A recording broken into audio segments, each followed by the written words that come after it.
And you know, local hospitals are gearing up now for any possible outbreaks across the country. The University of South Alabama Medical Center holding a press conference this afternoon to address local concerns. Fox 10 News reporter Katie Weiss was there. Katie, a lot of people are talking about this right now.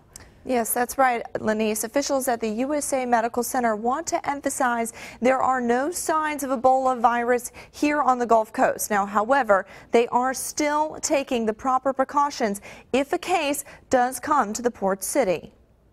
The Ebola virus is a severe, often deadly disease with a current fatality rate of 50%, according to the World Health Organization.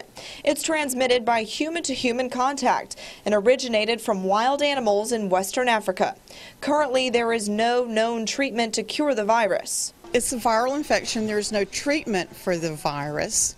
But because everything you treat is symptomatic. People do survive, does have a pretty high mortality rate, and the individuals that survive the infection usually will develop antibodies to protect them against being infected again for about 10 years. So the Ebola outbreak in West Africa has killed some 3,000 people and sickened some 6,500 others, according to health officials.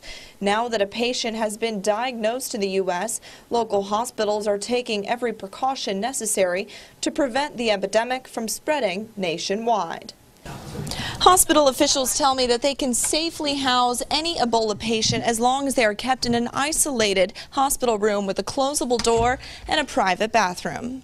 Any hospital can take a patient. The general requirements are being able to implement isolation precautions, droplet and contact precautions, have a private room with private bathroom, and have knowledge of what to do, wear your personal protective equipment, and how to care for that patient. So yes, I say we are ready. The virus is not airborne, meaning it can only be transmitted by human-to-human contact through the exchange of bodily fluids like blood or saliva. There is an incubation period of 21 days, meaning if someone has contracted the virus, they could show symptoms and be contagious for that period of time. A person might not show symptoms until a week after catching Ebola, but the person is not contagious until symptoms start to show. All right, well, here are some symptoms of Ebola. People who get infected generally have an extremely high fever, usually higher than 101 degrees, and they experience headaches and nausea. Now, if you've traveled to Africa recently and are experiencing these symptoms, you need to call your doctor immediately.